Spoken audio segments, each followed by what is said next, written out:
Boa noite a todos, sejam todos bem-vindos. Então, depois dessa mensagem, para nos refletir, vamos levar o nosso pensamento a Deus e a Jesus. A Deus, o Criador, a Jesus, o nosso mestre e amigo, e a equipe espiritual aqui presente, que está sempre nos auxiliando, nos amparando, nos intuindo, nossos pensamentos e nossos sentimentos. Pois só temos de te agradecer, Senhor, por mais essa oportunidade de estarmos aqui reunidos para aprender um pouco mais dos teus ensinamentos. Que essa prece, Senhor, não fique só entre nós, vá ao encontro de todos os teus filhos necessitados lá fora. Pois só tu, Senhor, sabes as necessidades de cada um.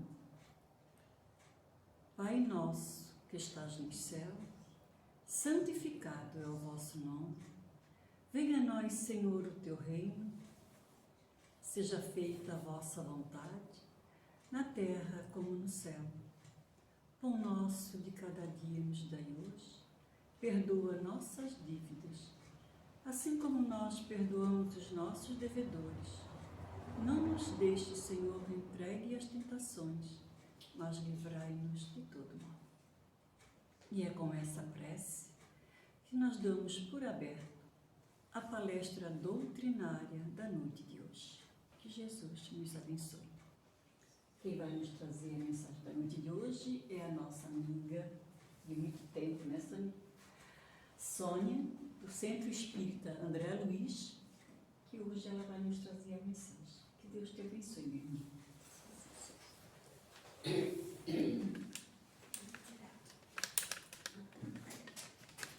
Boa noite a todos. Boa noite. É com alegria que mais uma vez hoje estou aqui, a convite da casa, para a gente conversar um pouquinho sobre a família.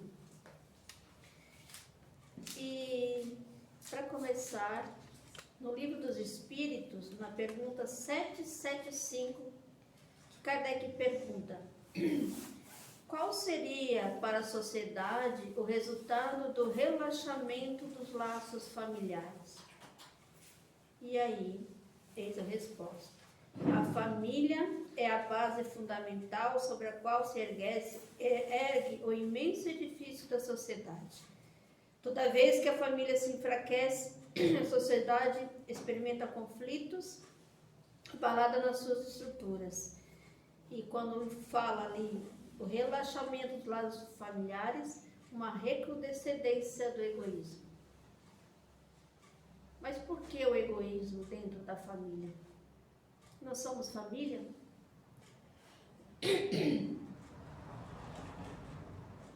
Por desconhecer a verdadeira finalidade da família na Terra, no planeta Terra, né? Essa instituição que foi uma das primeiras que foi nos colocada, a primeira instituição que foi criada por Deus, que é a família. Grande parcela da humanidade ainda duvida da sua estrutura, da sua importância, despreza e desvaloriza esses laços consanguíneos.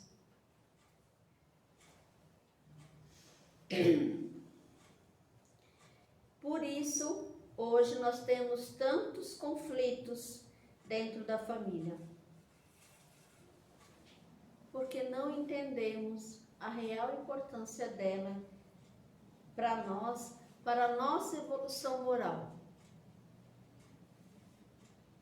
Que quando Cristo ensinava os apóstolos, e ele falava que era para amar a todos, amar o próximo como a si mesmo, eles perguntam: mas Senhor, quem é o meu próximo? E ele responde: todo aquele que está ao teu lado é o teu próximo. Todo aquele que caminha contigo é o teu próximo. E hoje, né, a doutrina espírita, ela alargou esses horizontes, que ela nos mostra que a família está além da parte física. E ela revelou que nós somos espíritos imortais. Então, ainda teremos muitas famílias. Que o espírito é imortal e que assim, pela lei do progresso, nós somos convidados, né, ou submetidos a diferentes vidas físicas, diferentes famílias. E nas situações diferentes, viemos muitas vezes a família bem abastada, ou outra família classe média, ou pobre, ou também, muitas vezes, nascemos e logo já não temos mais família, porque somos abandonados. Como muitas crianças têm, que são abandonadas na hora de nascer e vão para os orfanatos e lá esperam por lar adotivos, por almas amorosas que possam ir lá e buscá-las para oferecer um lar. E a alma que reencarna, ela vem do mundo espiritual para progredir. Mas será que a gente progride mesmo dentro da família? Porque é impossível a gente progredir sem reencarnar. Nós precisamos reencarnar várias e várias vezes. Porque hoje eu, aqui, Sônia, será que eu já estou perfeito o suficiente para ir e não voltar? Será que eu já serei salvo? Não. Porque nós ainda temos muitas coisas nos melhorar dentro da gente. Muitas e muitas. E cada reencarne é um degrau que nós avançamos na evolução. E olha que essa escada é alta. Então nós temos muitos. Já subimos muitos e ainda temos muito degrau para subir. E é na família que a gente encontra a maior parte desse nosso progresso. Porque ensina os benfeitores espirituais na questão 913 do Livro dos Espíritos, que fala sobre egoísmo, que nós precisamos enfrentar esse egoísmo dentro do lar, aprender a viver em sociedade familiar, aprender a conviver um com os defeitos dos outros. Mas se nós não temos ninguém, como nós vamos progredir? E nessa questão do livro, ele fala que o egoísmo é o vício mais radical que dele deriva todo o mal. Dizem eles: estudai todos os vícios e vereis que no fundo de todos existe egoísmo. Quem nesta vida quiser se aproximar da perfeição moral, deve extirpar do seu coração todo sentimento de egoísmo, porque é incompatível com a justiça. E o amor e a caridade, ele neutraliza todas as outras qualidades. Então, se há egoísmo dentro de nós, ainda não temos um amor verdadeiro. Ainda não somos capazes de amar realmente, nem nossos filhos. Porque aquele egoísmo de dizer, como a gente diz, meu filho, meu marido, minha mulher, já é uma forma de egoísmo, dizendo que é meu. No Pai Nosso de Jesus, se nós formos observar, estudar o Pai Nosso, nós veremos que próprio Jesus já tentou tirar esse egoísmo. Ele já nos ensina que nós não somos um só, que nós dependemos um do outro. E quando na primeira palavra que ele diz, Pai nosso que estais nos céus. Ele não diz meu Pai. Ele já colocou a oração no plural. E nós muitas vezes, ao orarmos, a maioria das vezes, né, claro, nós colocamos sempre no singular, eu. E ele ensinou esse passo, mas nós não aprendemos ainda, né? Então, como Deus, que é nosso Pai, que nos conhece infinitamente, nos conhece profundamente e sabe como nós somos frágeis, né? E ele sabe que o egoísmo, ele é um perigo muito grande para o nosso progresso. E assim ele criou um mecanismo para nos auxiliar, muito eficiente. Ele criou a família, onde os laços, a proximidade física, os laços de afetividade trabalham na destruição desse vício. Porque somos pai e mãe, né?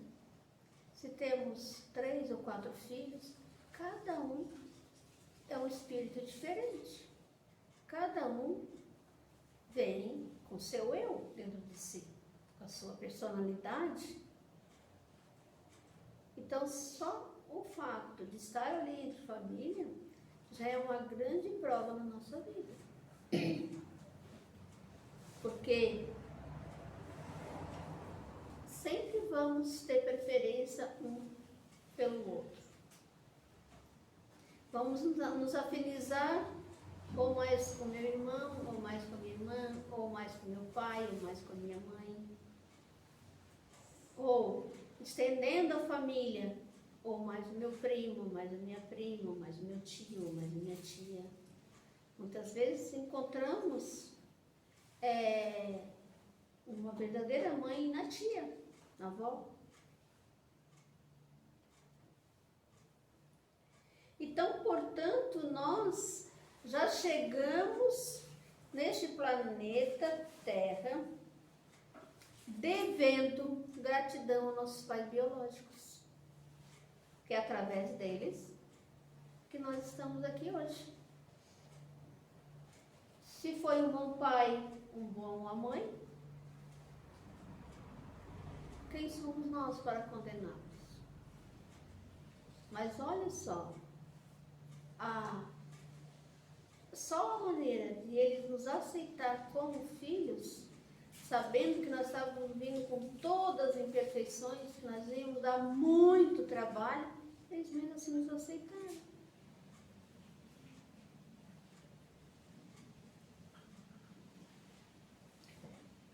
O Evangelho segundo o Espiritismo, do capítulo 24, fala: os laços de sangue não estabelecem necessariamente os laços entre os espíritos. O corpo procede do corpo, mas o espírito não procede do espírito, porque o espírito já existia antes da formação do corpo. O pai não gera o espírito do filho, fornece-lhe apenas o envoltório corporal, mas ele deve ajudar seu desenvolvimento intelectual e moral para fazê-lo progredir. E os espíritos que se encarnam sempre em uma mesma família, sobretudo entre parentes próximos, são os mais frequentemente espíritos simpáticos, unidos por relacionamentos anteriores, de uma vida anterior, que se traduzem por afeição durante a vida terrena. Mas, como eles pode acontecer que no meio de nós, né, tem igualmente um espírito antipático a nós, um espírito, né, que é danado, que a ovelha negra, mas não existe, aquele espírito está ali, talvez não tenha a afetividade por ele como os outros, mas ele é um espírito que está ali, não por acaso, ele está ali porque foi colocado no meio de nós para se melhorar. Para poder ter a oportunidade de evoluir, de resgatar os seus erros passados. E às vezes eles são estranhos a nós. Quem não já teve ou tem na família um irmão, uma irmã que é totalmente estranho ao resto da família, totalmente diferente, pouco dá para virada, um pouco que não acredita nem em Deus. Temos, porque são espíritos que vieram para aprender e precisaram de nós. E nós devemos acolhê-los, mesmo com as imperfeições. Para isso existe a oração, né? E o amor. Então, dentro da família, existem as famílias espirituais e as corporais, né? Que as espirituais, elas estão ligadas pelo espírito. Ao longo dos séculos, dos milhares de séculos que nós vamos vindo, vamos reencarnando, nós vamos colocando para nós, adquirindo novos amigos. Amigos espirituais que vai ficar conosco por milhares e milhares de anos. Esses são os nossos laços espirituais. Porque muitas vezes nós temos um amigo, temos vários amigos, mas tem um que a gente chama o amigo irmão, né? É aquele que a gente já se identifica, já consegue se abrir, já consegue expor nossos problemas, já consegue, também tem igual amor por ele, né? Ajudando no que for necessário. Foi um irmão meu, talvez em outra época, em outras épocas, a gente criou laços. Então, para isso é a família. E a obrigação de vivermos com os laços consanguíneos faz com que acabemos desenvolvendo os vínculos de afetividade entre espíritos afins ou devedores que se reencontram, para que um dia nós possamos formar uma família universal, como Jesus já falou, um só rebanho, um só pastor. Joana de Ângeles, em Constelação Familiar, ela esclarece lá no capítulo 1. Esse livro é muito bom, da Joana de Ângeles. É o Espírito Joana de Ângeles, psicografado por Divaldo Pereira Franco. Ela diz assim: esse grupamento familiar não é o resultado casual de encontros apressados no mundo físico, havendo ocorrido nas esferas espirituais antes do renascimento orgânico, quando são desenhadas as programações dos espíritos comprometidos, positiva ou negativamente, para os ajustamentos necessários ao progresso a que todos se encontram submetidos. E analisando-se as necessidades evolutivas, aqueles que se encontram com responsabilidades a cumprir juntos, constatam a excelência do cometimento que lhes ensejará reparação e crescimento intelecto-moral, em face dos erros passados, facultando a tolerância e o perdão das ofensas como fundamentais para a aquisição da harmonia. Então, a família é uma instituição divina. Mesmo tem todo um planejamento na espiritualidade. Todo. Somos assim porque escolhemos ou nos foi escolhido esse corpo físico. Mas nosso espírito, como é eterno, ele precisa de um corpo, ele precisa melhorar. E cada corpo vem para o seu melhoramento. Então, não adianta dizer, eu não queria ser assim, não queria ser assim. Queria. Ou se não quis, mas foi necessário para a nossa evolução, nosso corpo. Então, nosso reencontro com o passado ele é sempre inevitável. Nós não vamos alcançar a evolução da família se não nos harmonizarmos uns com os outros. E não importa o lado formal da família, qual a estrutura que ela apresenta. Hoje nós temos famílias diferentes, mas são famílias.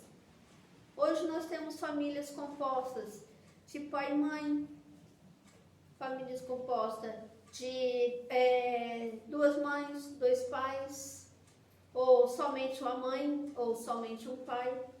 Não importa, o importante é o amor, o importante é o que se vai aprender com aquela família, que vai enfrentar no dia a dia e que vai poder contar com aquela família no seu dia a dia, nas suas tribulações, nos fracassos, nas vitórias.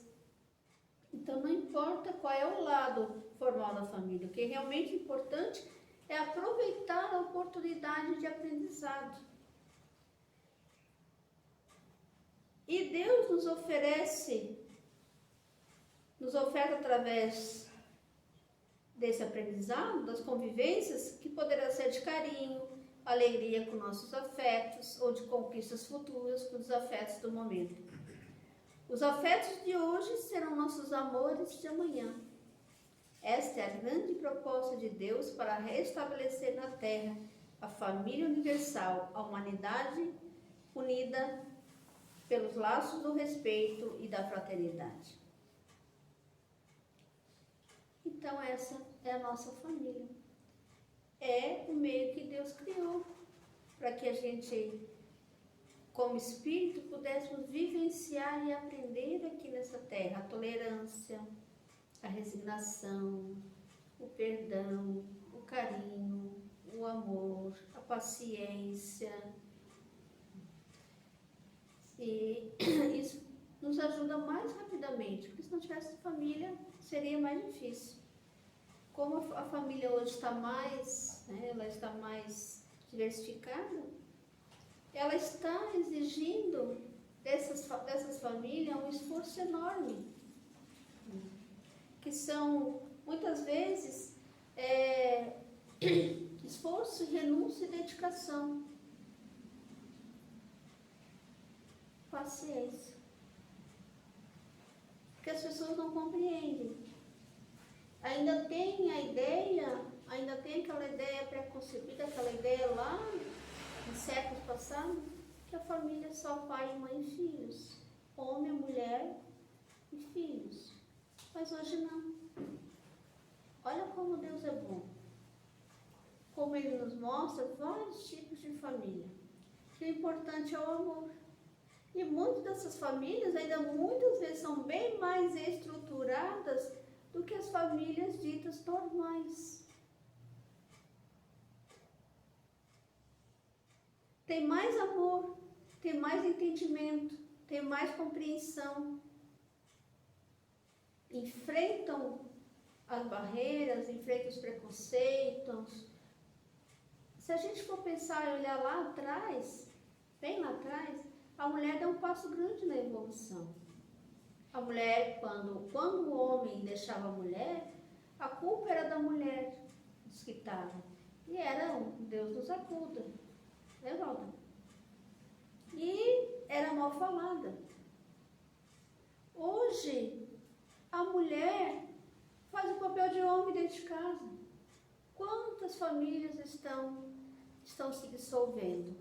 E a mulher é aquela que coloca o pão de cada dia na mesa. É ela que batalha dia a dia. É ela que leva o filho na escola. Ela vai para o trabalho, pega o filho na escola. Ela faz a comida. Ela limpa a casa. Ela se dobra em 1000. E ainda ela tem tempo, muitas vezes, para ensinar o seu filho a fazer uma prece. Ou levar para uma instituição religiosa. A mulher hoje, ela está plena. Ela teve que se virar. Que no passado era inconcebível uma mulher separada, hoje é natural. Hoje é natural. E assim, daqui a algum tempo, também vai ser natural, as famílias diferentes, que se dizem diferentes, que falam que é diferente, mas não são diferentes. Porque o espírito não tem sexo. E as famílias que se encontram aí, bem estruturadas, essas famílias estão aí, ensinando a nós todos o exemplo de verdadeira família. Tem seus problemas? Tem, mas conseguem sanar. E quanto que muitos de nós, muitas dessas famílias tradicionais, hoje está acontecendo barbaridades, conflitos. Mas por quê? Porque se pensa só no ter, no ganhar dinheiro. Importante trabalho, importante nossa evolução, importante conforto, é bom. Mas muitas vezes deixamos de lado nossos filhos, a nossa família, para ir atrás do conforto material. E aí a família acaba tendo problemas. Filhos crescem sem estrutura nenhuma. E de quem é a culpa? Do jovem? Da criança? Ou será que é nós, como pais, que estamos negligenciando os nossos deveres de pais, deveres de cuidadores, de mordomos fiéis?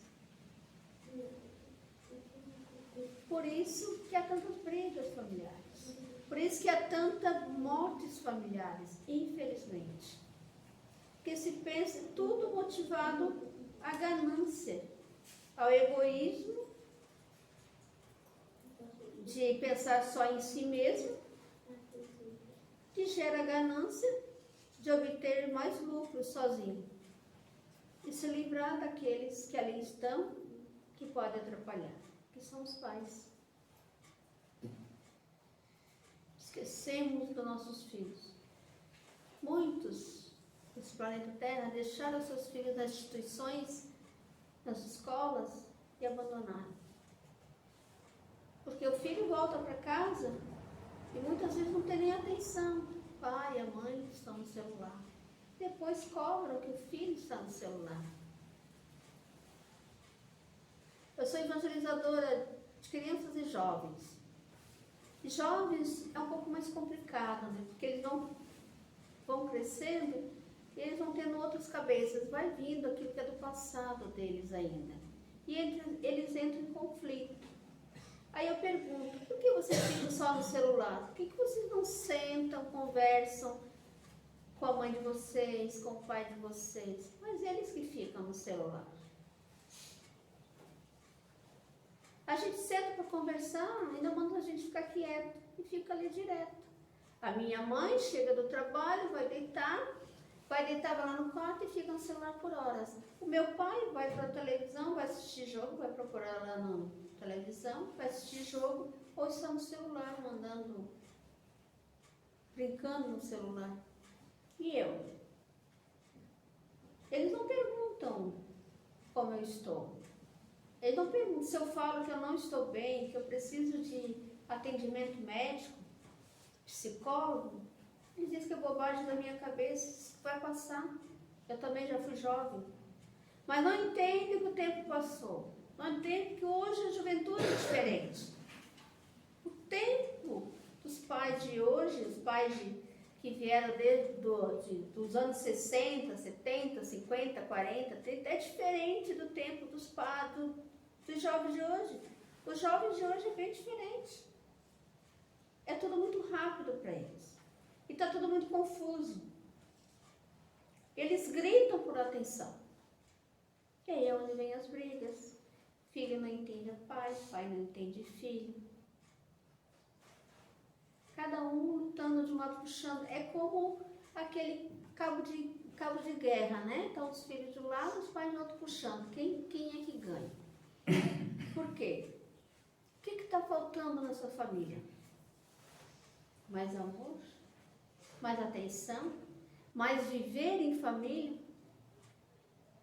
E Deus? O que acontece? Onde está Deus nesse meio todo?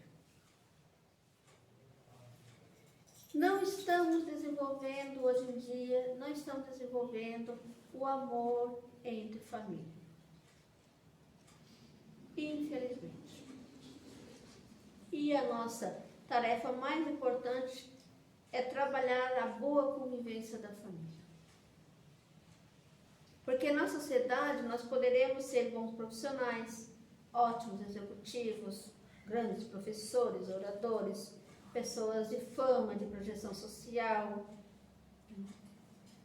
Mas se nosso lar nós estivermos devendo a paciência, o perdão, a tolerância, o respeito, a atenção, a indulgência, de nada nos valerá a evidência do mundo, pois nós estaremos falhando em nossos maiores compromissos.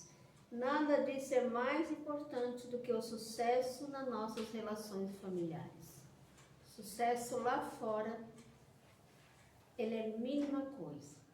Ele é aquilo que está para ali para o nosso progresso. Mas o nosso progresso maior é nas nossas relações familiares. Estamos tendo sucesso? O que eu preciso para ter sucesso? E é assim que neste convívio familiar nós vamos sendo obrigados a nos preocuparmos com os nossos próximos mais próximos. Nós vamos diminuindo o nosso egoísmo, aprendendo a dividir, a repartir, a dar atenção, a conviver com o diferente de nós e aceitar as pessoas como elas são. Fora do lar, é mais fácil pensarmos somente em nós. Nós usamos máscaras que favorecem nossos relacionamentos com as outras pessoas, para que possamos ser aceitos. Mas é na intimidade da família que demonstramos nossos valores morais e quem realmente somos. E a família, o lar, é a escola que Deus criou para que nós pudéssemos conviver, aprender a convivência fraterna e amar de diferentes formas. Amar como os pais, amar como filhos, enteados, irmãos, primos, avós, tios, sogro, sogra, genro, nora, madrasta, padrasto e todos aqueles que a vida traz para perto de nós. Se a família fracassar nessa tarefa de reeducar o espírito que chega, a sociedade sofrerá as consequências trágicas deste fracasso, abalada na sua estrutura e mergulhará no caos. Então está em nós. A nossa felicidade, a nossa evolução e dos espíritos que estão ao nosso lado, cabe a nós. Em Jesus no Lar, no capítulo 1, Neio Lúcio, através de Francisco Cândido Xavier, relembra Jesus orientando-nos. O berço doméstico é a primeira escola, o primeiro templo da alma. A casa do homem é a legítima exportadora de caracteres para a vida comum. A paz do mundo começa sob as telhas a que nos acolhemos. Se não aprendemos a viver em paz em quatro paredes, como aguardar a harmonia das nações? Se não nos habituarmos a amar o irmão mais próximo, associado à nossa luta de cada dia, como respeitar o eterno Pai que nos parece distante?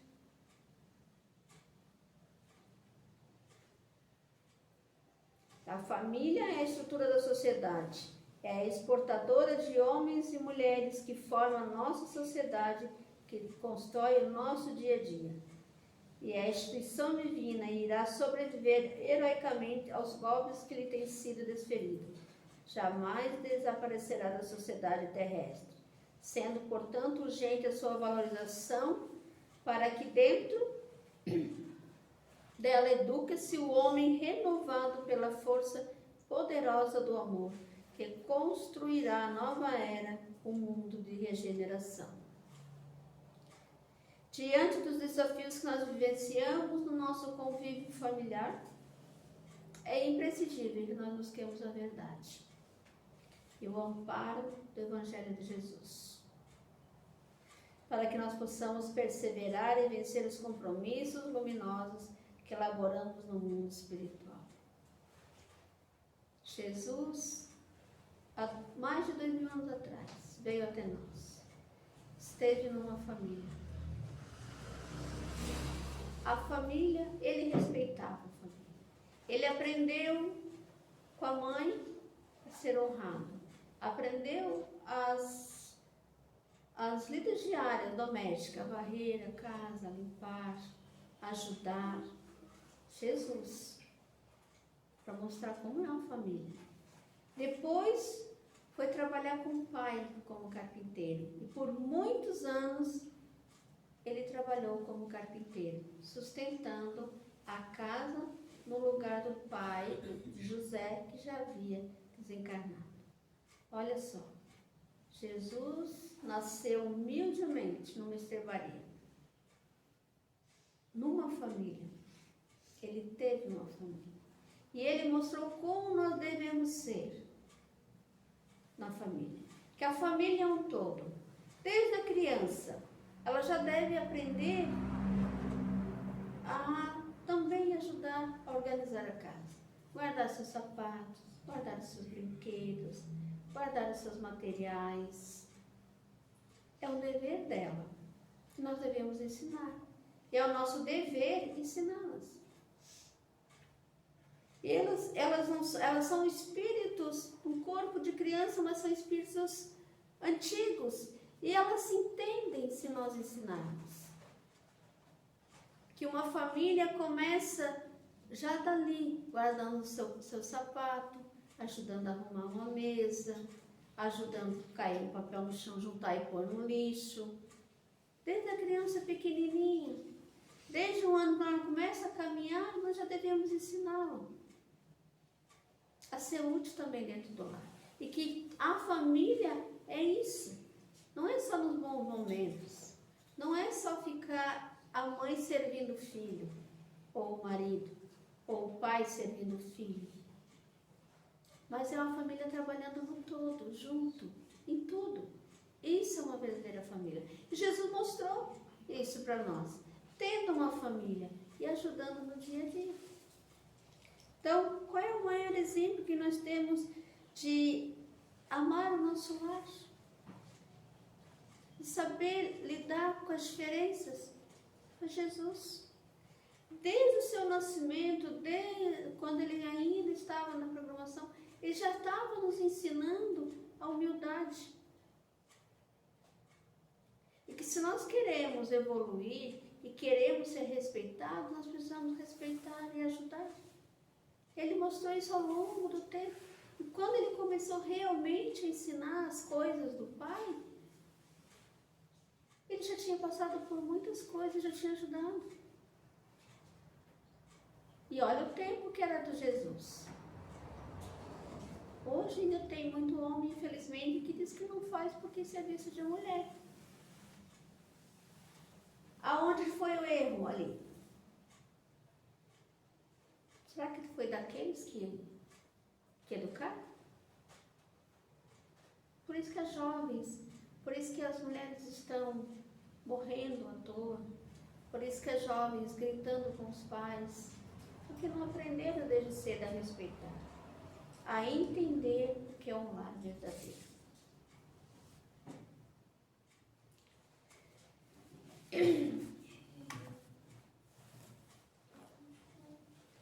Para que ler uma mensagem, para a gente ver como nós devemos procurar dentro do lar uma maneira de nos melhorar, de entender um ao outro. Não mostrar com gritos e ofensas qual tem mais razão. Porque aquele que mais grita e mais quer mostrar é aquele que já está perdendo a razão. Porque a partir do momento que aquele ser grita com o outro dentro do lar, ele já perdeu a razão. E nós devemos buscar, muitas vezes, essa ausência que nós temos dentro do lar, do pai, da mãe, que sai para trabalhar.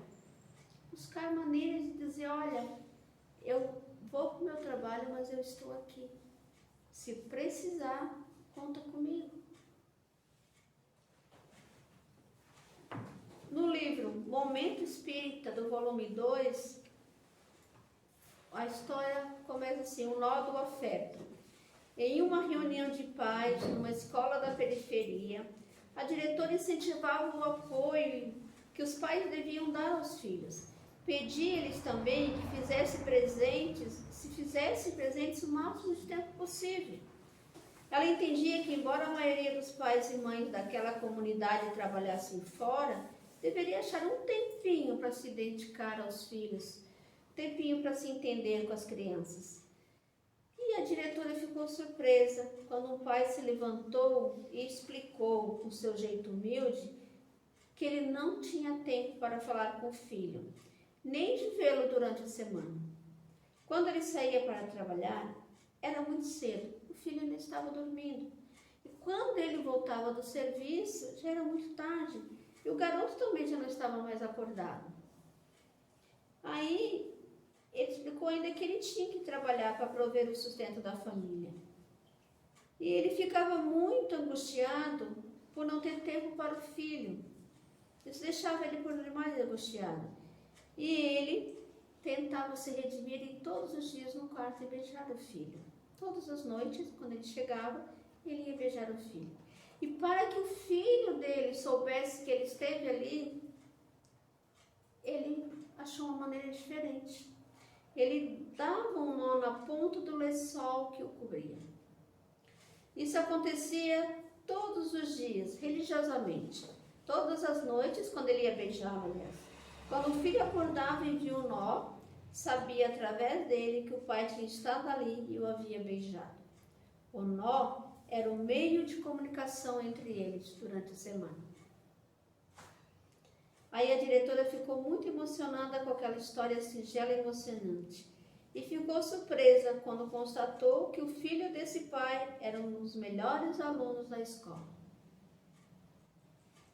Esse pai achou um meio de estar com o filho e de saber que estava ali. E nós também devemos ter esse meio, achar esse meio de estar presente na vida dos filhos. Mesmo que a vida tribulada que temos hoje com o trabalho e com tudo isso que está acontecendo, para dizer, olha, eu estive aqui, eu estou aqui ainda. E se precisar, pode contar comigo. Então, essa é uma das maneiras que ele encontrou e que nós também devemos encontrar para a gente se comunicar com nossos filhos. Sempre uma maneira. Hoje reclamamos muito que eles vivem muito na internet. Então, por que nós não chegamos ao lado deles? O que você está vendo? Deixa eu ver também. Chega que está vendo, se aproximar. Tentar entender um pouco também o mundo digital deles. Esse mundo que está aí. Não só criticá-los. Porque é uma realidade. Não vai voltar atrás. Mas nós devemos aproximar assim. Tentar entrar um pouquinho no mundo deles. Participar também um pouquinho das coisas deles. E isso, se fizer desde criança e adolescente, mais tarde eles não terão seus problemas. Teremos uma família forte. Importante lembrar que não importa qual seja a nossa atual estrutura familiar, a solução é sempre e será, sempre, amar dentro do nosso lar. Para sustentarmos esses compromissos divinos, é urgente levarmos Jesus para dentro de nossos lares, pois somente o amor, em suas infinitas expressões, ensinadas e vividas por Ele, é capaz de nos auxiliar nessa missão sagrada de sermos pais. Então, que busquemos no nosso dia a dia estar presente na vida do filho. Busquemos o nosso jeitinho, para que eles possam entender que a gente está ali, apesar de tudo. E não só o criticar, mas ajudá-los. Eles precisam de nós. E isso vai dar um suporte grande dentro do lar da família. Pode dar certo? Pode, mas pode não dar certo. Pode ser que eles, quando cresçam, vão para um caminho diferente. Pode ser que quando cresçam, eles desviem do caminho do bem. Mas pelo menos nós tentamos. Nós fizemos a nossa parte. E isso ninguém pode tirar da gente. Que nós fizemos a nossa parte, meus irmãos, com nossos filhos e todos aqueles que são colocados aos nossos cuidados. Que a paz de Jesus envolva cada um que está aqui e todas as suas famílias. Que assim seja.